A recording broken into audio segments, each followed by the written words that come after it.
Denver Autograph Collection, my sign of success.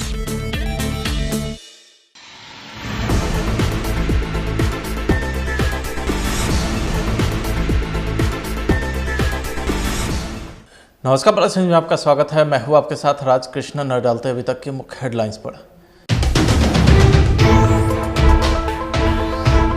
Bihar में नगर निकाय चुनाव के दूसरे चरण की वोटिंग, सांसद रामकृपाल यादव, संजय जायसवाल ने भी अपने मत का प्रयोग किया।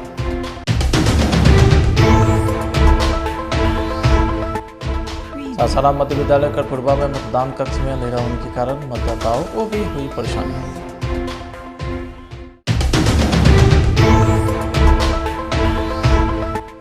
यूपी निकाय पर लखनऊ बेंच के फैसले पर बिहार में सियासत गरमाई।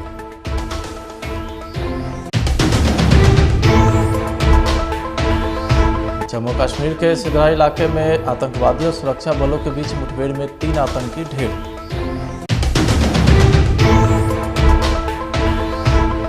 और बिहार में ठंड का कहर जारी, सभी इलाकों में कोहरे का प्रभाव देखने को मिला।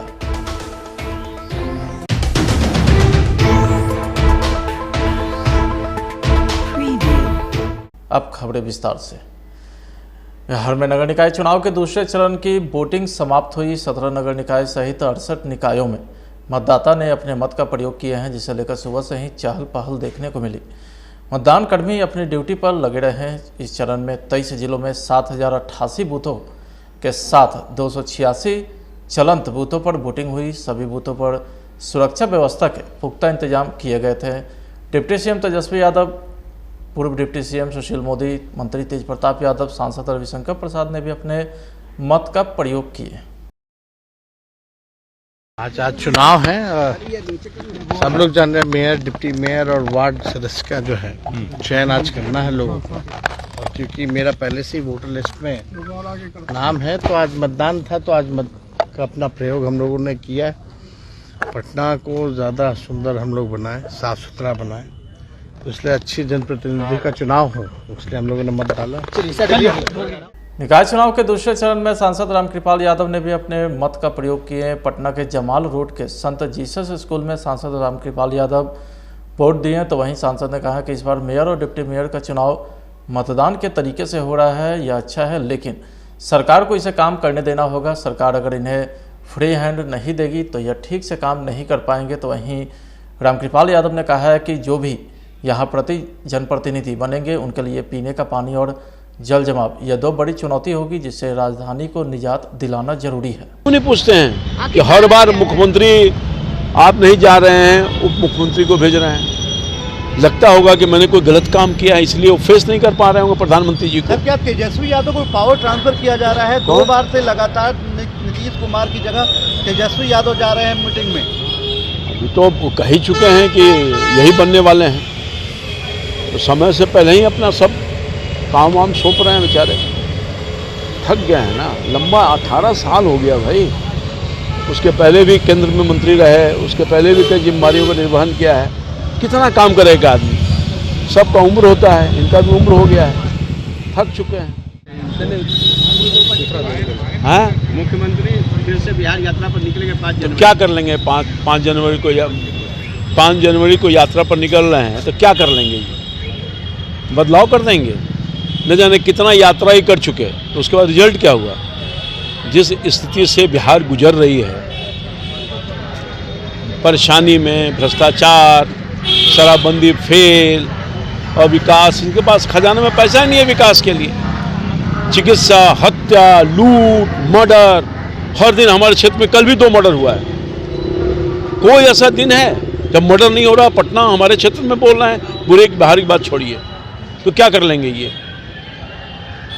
क्या कर लेंगे ये? शराबबंदी बोल रहे हैं, अवेयरनेस फैलाएंगे। पहले भी अवेयरनेस फैलाते रहे और अरबों रुपया खर्च किया है। इनके ये जो यात्रा हो रहा है, ये यात्रा के पीछे इनका चुनाव रहता है मनसा, तो ये अपना प्रचार करेंगे, कुछ काम थोड़ा ही करेंगे ये। इनसे इनके अवेयरनेस फैलाने से दहेज प्रथा बंद करेंगे, शराबबंदी बंद हुआ। शराबबंदी फेल है कि नहीं फेल है, उसी काम के लिए लोगों को बताएंगे। क्या बताएंगे? आक्रोश झेलना पड़ा इनको यात्रा में पहले भी, फिर आक्रोश, जनता बहुत आक्रोशित है ऊब चुकी है इस सरकार से। इसलिए मैं समझता हूँ कि इनका यात्रा फेल हो गया है, पहले भी फेल हो जाएगा। पटना के भंबापुर के इलाके में मुस्लिम महिलाएं भी बढ़ चढ़ कर हिस्सा दी और मतदान की है। बिहार में निकाय चुनाव के दूसरे चरण की वोटिंग हुई है। 17 नगर निगम सहित 68 निकायों में मतदाता ने अपने मत का प्रयोग किया, जिसे लेकर सुबह से ही भीड़ देखने को मिली। अच्छा लग रहा है, देना चाहिए। मतलब लास्ट टाइम नहीं दे पाए थे, वोटर ID नहीं था, इस बार दिया। और इस बार 3 प्रत्याशी को वोट देना, जैसे क्या कुछ दिक्कत हुआ, कुछ परेशानियां हुई? और जो है वार्ड परिषद का हम लोग को पहले से पता था कि कैंडिडेट्स कौन है, बट बाकी दोनों का बिल्कुल आइडिया नहीं था, क्योंकि बिल्कुल भी पब्लिसिटी नहीं हुआ, किसी चीज़ का नहीं। बहुत सारे कैंडिडेट थे जिसके बारे में किसी को कोई आइडिया नहीं, तो उसमें थोड़ा सा प्रॉब्लम हुआ कि कौन किसको दे, किसी के बारे में जानता नहीं है। अंदर लोग बताएं? नहीं दिक्कत हुआ, कुछ प्रॉब्लम नहीं हुआ। कैसा लगा? इतिहास में पहली बार 3 बार वोट डाले एक ही समय पे। ठीक लगा, अच्छा लगा। ऐसा थोड़ी है कि इतिहास में पहली दफा हुआ तो हम लोग भी इतिहास के पहले दफा एकदम ऐसा थोड़ी, कुछ नहीं लगा दिक्कत, कुछ प्रॉब्लम नहीं।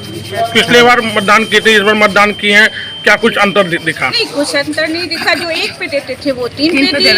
ऐसा थोड़ी है कि 1 पे देने में ज्यादा प्रॉब्लम, 3 पे देने में हाथ दुखने लगा, ऐसा थोड़ी है। कंफ्यूजन भी कुछ हुआ था? कुछ भी जानकारी था? जानकारी था, वो पहले से जानकारी था। बोले थे कि 1 पे नहीं 3 पे पड़ेगा, वही से जानकारी था हम लोग को, दे देना 3 पे।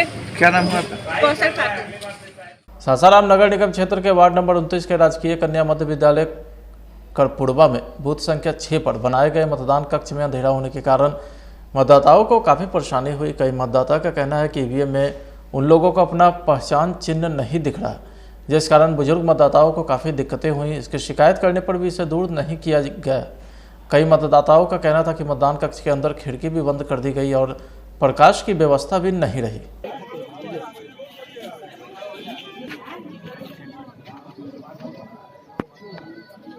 दिक्कत हो रहा है इसमें जाने में, बोले तो अंधारा नजर आ रहा है कमरा नंबर 2 में। हाँ, वोटिंग मारने में मैंने बुजुर्ग लोग को बहुत दिक्कत हो रहा है मेरे वोट मारने में, लेकिन अंधारा एकदम अंधेरा लग रहा है। उसमें लाइट की व्यवस्था नहीं है? लाइट की व्यवस्था नहीं है, लाइट की व्यवस्था किया जाए। अब बोले नहीं है वहाँ बोले तो परेशान करें कि अब हम कहाँ लाइट व्यवस्था करें। खिड़की भी नहीं खुल रहा है, लेकिन दरवाजा भी नहीं बंद है उसमें। क्या नाम है आपका? रवि रंजन कुमार। कितना नंबर है? 2 है। कौन जगह है? इकरपुरवा गांव है। अच्छा, वार्ड नंबर 29 है। अंधेरा है, लाइट नहीं है, और जो दरवाजा है, दरवाजा को भी बंद कर दिए। लोग बोल रहे हैं कि ऊपर से आदेश है, और दरवाजा बंद करने की वजह से अंधेरा हो गया है और लाइट की सुविधा नहीं है, जिसकी वजह से जो मतदाता है जा रहे हैं उनको पहचान करने में टाइम लग रही है। इससे बुजुर्ग दिक्कत, हाँ, बुजुर्ग लोग को समझ में भी नहीं आ रहा है क्योंकि अंधेरा है। इसलिए कि जो वोटिंग का जो पोलिंग हो रहा है उसमें बहुत देरी हो रही है। भाजपा प्रदेश अध्यक्ष डॉक्टर संजय जायसवाल ने बेतिया स्थित अपने बूथ संख्या 72 पर मतदान किए हैं और साथ में लोगों से अपील की है कि आप भी मतदान करें।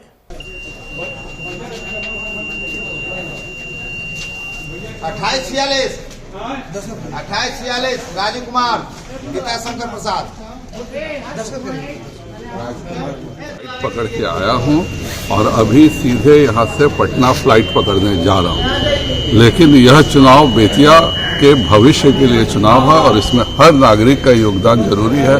मेरी कल शाम को भी बैठक थी दिल्ली में, आज भी दोपहर में बैठक है। उसके बावजूद मैं अपने मतदान का कर्तव्य करने आया हूं।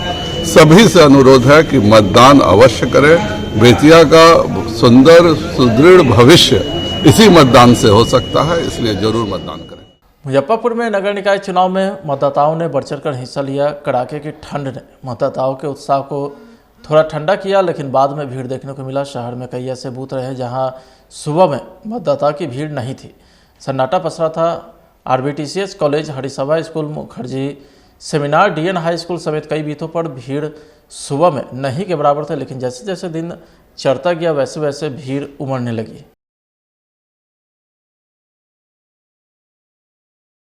मत दे दिया जी, और इसलिए दिया कि अच्छा काम होना चाहिए नगर निगम का जी। और विशेष करके? और विशेष क्या है, बस ईमानदारी से काम करना है। क्या नाम पड़ेगा चाचा आपका? मोहम्मद जहीर फारूकी। अच्छी है और यहाँ शांतिपूर्वक से मतदान शुरू हो गई है और मैं उम्मीद करता हूँ कि जो भी प्रत्याशी जीत के आएंगे वो अच्छी कार्य करेंगे और इस नगर के विकास में अपना उच्चतम कार्य करें और सबका साफ सफाई जो भी नगर में समस्या है उसका समाधान करें और अच्छे से जो भी पब्लिक का जो भी है जो मिलना चाहिए वो अच्छी तरह से मिले और उसका कार्य पूर्ण रूप से होना चाहिए, किसी प्रकार का भ्रष्टाचार नहीं होना। सुजीत कुमार गोंड। सासाराम के रोहतास जिला के 4 नगर निकायों में मतदान की प्रक्रिया हुई। सासाराम नगर निगम के लिए 235 मतदान केंद्र बनाए गए, जबकि छिनाड़ी में 21, दिनारा में 15, काराकाट में 18 मतदान केंद्र पर सुबह मतदान शुरू हुआ। सासाराम के नगर निगम क्षेत्र के प्रखंड कार्यालय पर बनाए गए मतदान केंद्र पर सुबह सवेरे इक्के दुक्के मतदाता ही पहुंचे, तो वहीं मतदान कर्मी पूरी तरीके से मुस्तैद भी दिखे। मतदान केंद्रों पर मतदाता अपने मत का प्रयोग करते रहे।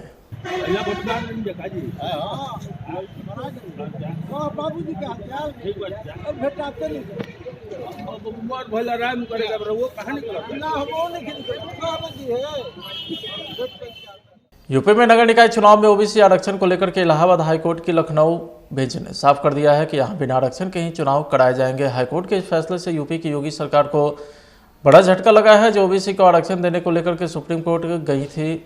हाईकोर्ट के लखनऊ बेंच के इस फैसले को लेकर के जितनी चर्चा यूपी की राजनीति में हो रही है, उतनी ही चर्चा बिहार की राजनीति में भी हुई।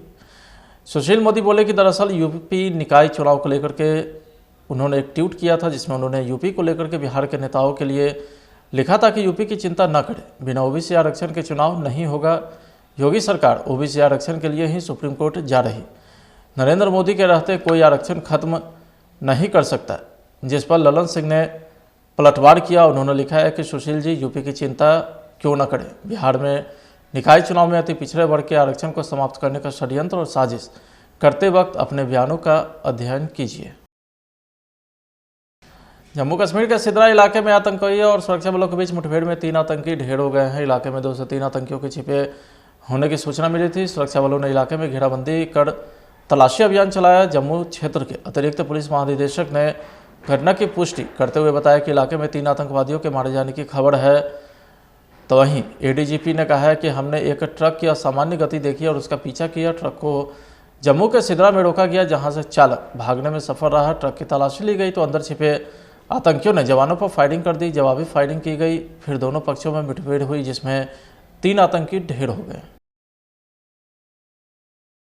जम्मू के सिधारा इलाके में, जो जम्मू सिटी से केवल 5 किलोमीटर लगभग दूर पे, वहां एक ट्रक जो कि शक के दायरे में था, जेएनके पुलिस के नाके ने उसका पीछा किया और उसके बाद दोनों तरफ से फायरिंग भी हुई और मुठभेड़ के दौरान 3 जैश के आतंकी वहीं पे ढेर हो गए और ड्राइवर उस ट्रक को छोड़ के भाग गया।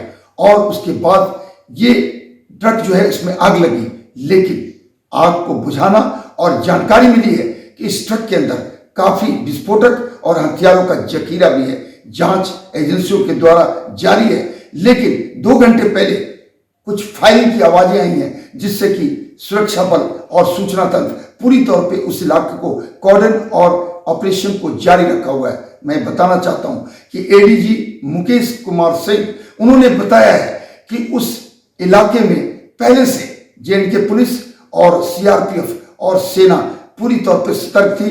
नए साल के मौके पर और गणतंत्र दिवस के आने वाले समय को देखते हुए वहां पे अलर्ट जारी था।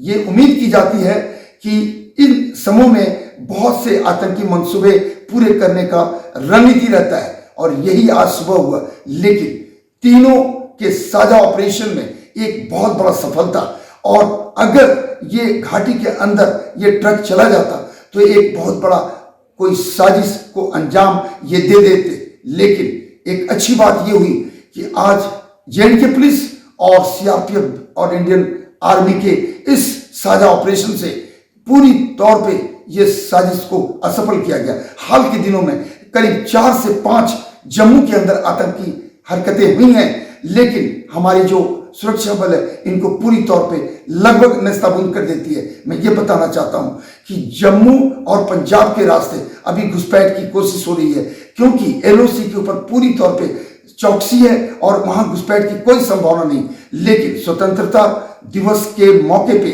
और नए साल के मौके पे आईएसआई अपने इन आतंकी संगठनों के द्वारा कोई न कोई घाटी के अंदर एक डर पैदा करना चाहते हैं। बिहार में ठंड का कहर जारी है। पूरे प्रदेश में पछुआ हवा का प्रवाह सतह से 1.5 किलोमीटर ऊपर तक बना है।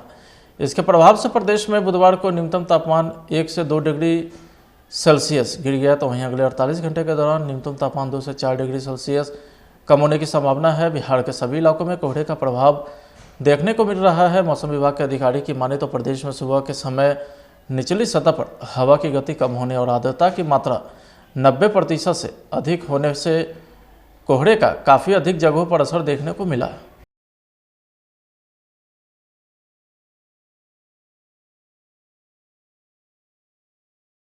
भाजपा अध्यक्ष जेपी नड्डा नए साल पर बिहार आ रहे हैं। उनका बिहार दौरा 3 जनवरी को होगा, जिसे लेकर के पार्टी ने जोरदार तैयारी शुरू कर दी है। जेपी नड्डा का यह 1 दिवसीय दौरा वैशाली का होगा, जहां वे एक जनसभा को संबोधित करेंगे। उनकी इस यात्रा में 2024 के लोकसभा चुनाव से जोड़कर देखा जा रहा है। नड्डा अपने दौरे के दौरान बिहार भाजपा के नेताओं के साथ बैठक भी करेंगे। आने वाले समय के लिए पार्टी की जड़ों को बिहार में सशक्त करने पर मंथन करेंगे।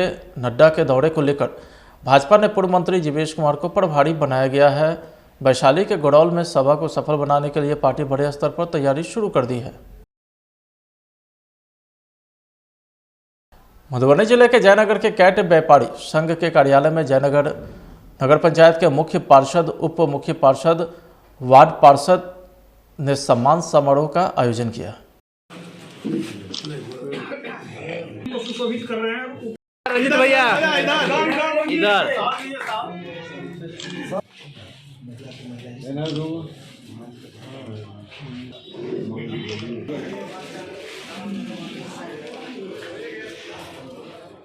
मधुबनी के बेनीपट्टी अनुमंडल कार्यालय परिसर स्थित ग्रामीण कार्य विभाग के बेनीपट्टी कार्य प्रमंडल के कार्यालय के समक्ष चल रही भूख हड़ताल दूसरे दिन भी जारी रही।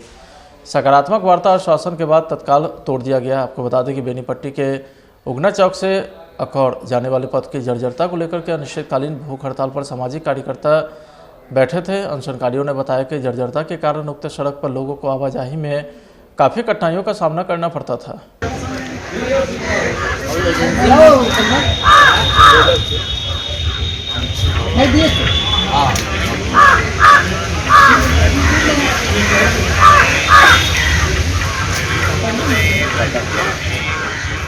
फिलहाल आज के खबर में इतना ही। आप देखते रहिए प्लस न्यूज। नमस्कार।